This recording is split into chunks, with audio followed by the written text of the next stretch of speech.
Hi, this is Danny Kim from Canada Archery Online, and today I'll be joining a phone call with Brandon Shurup later, who's on the national team, and he's also part of the CAO gang, as I call it, just to see what the new normal for archery, in terms of archery, of coaches and archers of all levels could look like. What as the city starts to reopen and we go back to normal. I'm also joined by Luna, who's a very, very silly cat. So, anyway, I'm going to be joining on that Zoom call, like all the cool kids are doing, with Brandon soon. And here's what he's going to have to say about it. So, joining me right now is Brandon Shurup. Hey, Brandon. Hey, how's it going? Been good. Thanks for taking the time to join on me on this virtual call here. Cosmo's joining too. I'm okay with that. Um, over the course of the last little while, I've been thinking about how, uh, especially everything, including my work, we're just finding what's the new normal instead of going back to the old normal. And I thought about how does that change with archery? Is it going to be drastic? Is it going to be not so much? Or will we actually be fortunate enough to actually not change anything and maybe just go back to the old normal? Um, I don't know when it is, but when we do start easing up things like archery lessons again for newcomers at our range, where you actually do some coaching yourself, um, with things like class bows that we have at these ranges that people use repeatedly over and over. Are we gonna have a different regulation where we now sanitize them down, all of them? Are we gonna add crazy things like plexiglass? I don't think it's gonna go that crazy, but how does the new archery class for newcomers, let's say like 8 to 10 people doing archery for first day, how would that look? All right, so that's actually a good question. From what I know, and based on typical human behavior, I would say that we're definitely gonna have to. There's definitely gonna have to be more sanitization measures taken in place. So wiping down the equipment after use, all that kind of stuff, just making sure that everything is properly wiped down. Um, but yeah, I don't think it's going to go as far as plexiglass because in my view, if it takes that much, then you probably shouldn't be open yet because the probably the standards are still too high for running normally. I do find the main things that are going to be effective will be probably class sizes. So right now, whereas a typical class, depending on the club, can go in between say 5 and 10 people, it might just be say 5 as a max. That's just a random number. I'm not trying to not guessing what the right number is because I don't know. But it is definitely reduced class sizes. I can definitely see it. Improved measures for sanitization, and it's just going to be probably just more spacing between the shooters. And I think the harder part is going to be the spacing between the coach. Because as for coaches, sometimes we have to get real kind of up close and personal Yep. almost, to really see what's happening in the shot. And if we're not getting that, then it's going to be a bit tougher to get some proper coaching measures in. Yeah, I thought about a lot of our first day lessons. One thing that I've noticed that a lot of coaches do is we got to fix the anchor point from here or here or here to we got to kind of guide them back into here. And how do we do that without? Yeah, because now we're That's getting the hard part. right into like the danger zone there. So yeah, it is. I'm thinking just the way we explain things. There's probably gonna have to be a more visual approach for now. Whereas if instead of trying to help an archer bring their hand to their face, I'll have to really just point and describe in different ways.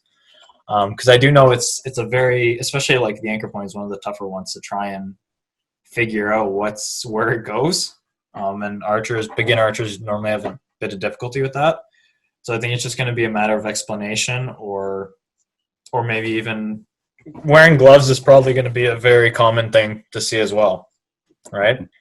So those are the main measures I can see that will be implemented. So I'll say, like, if I were to pick some, I'd say reduce class sizes, increased sanitization measures and masks and gloves for the coaches at Mhm. least. Because for archers, getting them to wear masks is a bit tougher, but for coaches, I can definitely see that being implemented.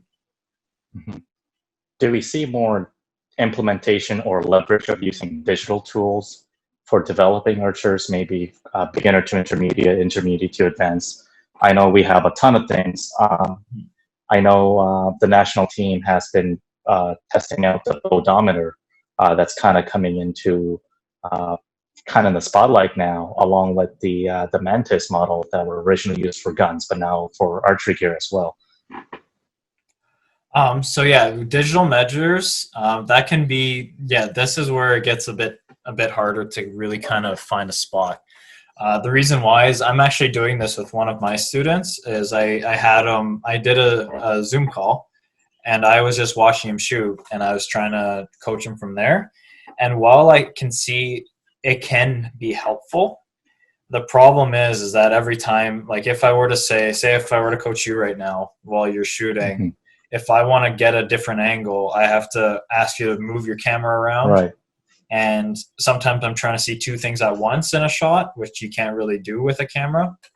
Hmm. Um, and some archers just, they're in a position where they can't have things to put the laptop or the phone on every possible angle that a coach would look at. Um, Same thing with digital devices. Those are while they work fantastic and there's a lot of good research and a lot of good outcomes coming from it. Those devices are best used when used in conjunction with coaching, so Hmm. that the archer can have a feedback from the numerical value of what's on a mantis or a bodometer. However, you also want that kind of human feedback as to what the coach sees versus what a camera sees, and Hmm. they don't always overlap.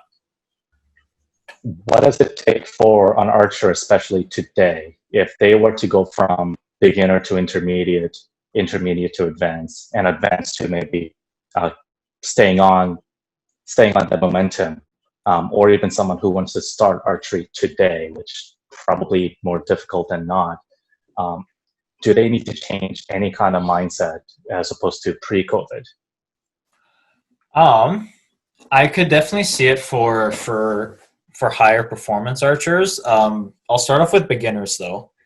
I would say with beginners, there's probably going to be a need for a bit more patience with the learning curve. The reason why, based on what I mentioned before about what measures will have to be implemented, they'll have to know that there's not, like, if there can't be as much physical contact, so they won't be able to feel some motions as easily, or they won't be able to kind of leverage the full potential if these measures are put in place.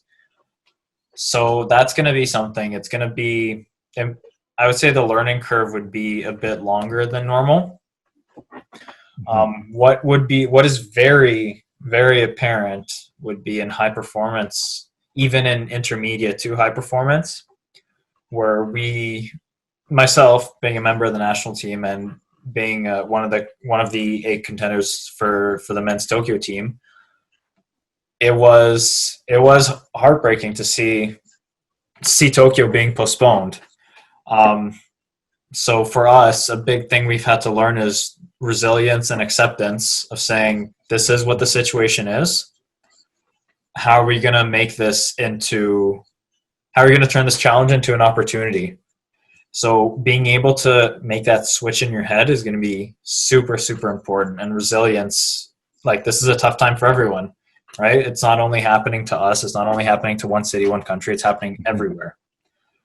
So these kind of, this way of thinking, you don't want to catastrophize it, even though it is a very serious um, event going on, or a very serious pandemic. One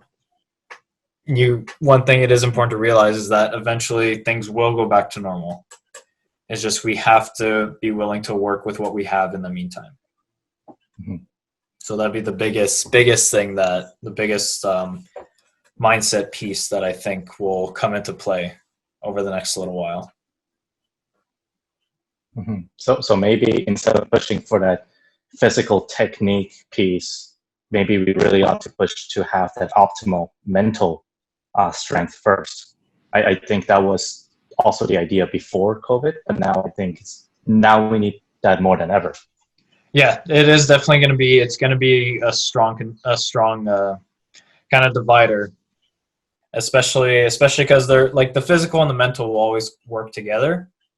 However, the mental is normally what divides the top from everyone else. Mm-hmm. So this will be even just as simple as beginners.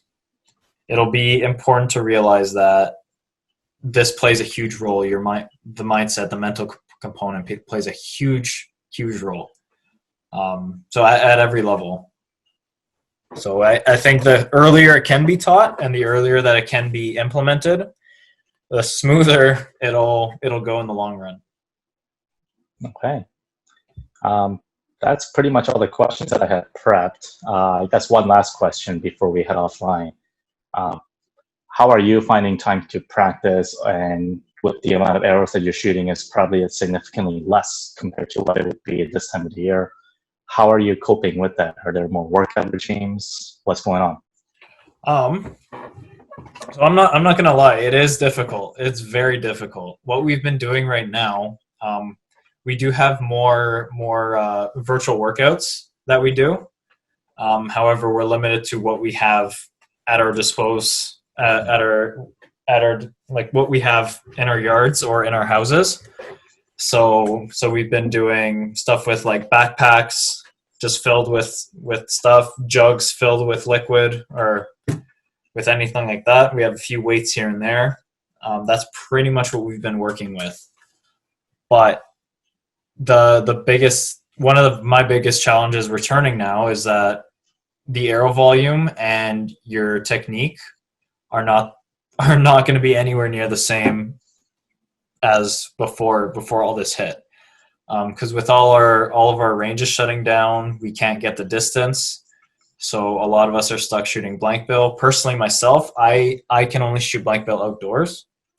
And while it was about 5 degrees out, I was not really into it. Mm-hmm. So I was so I had to wait for nicer weather. And now my arrow volume is about, I'd say 100 to 150 per day, as opposed to 200 to 250 a day. So we've had that kind of shift. Okay. So it is definitely tough. It's definitely something that takes some getting used to. But coming back to the mindset piece, it's important to understand that this is going to be a long process, but things will get back to the way they were. I think that's probably something that a lot of people may need to hear. I think my video is frozen, but I hope my audio is not. Yeah, your video is frozen right now. That's okay. You look very unimpressed. That's how I look all the time. So that's the stock image. That's fine. Well, do you want to actually try turning your video off and on again? Yeah, sure. Let's try that.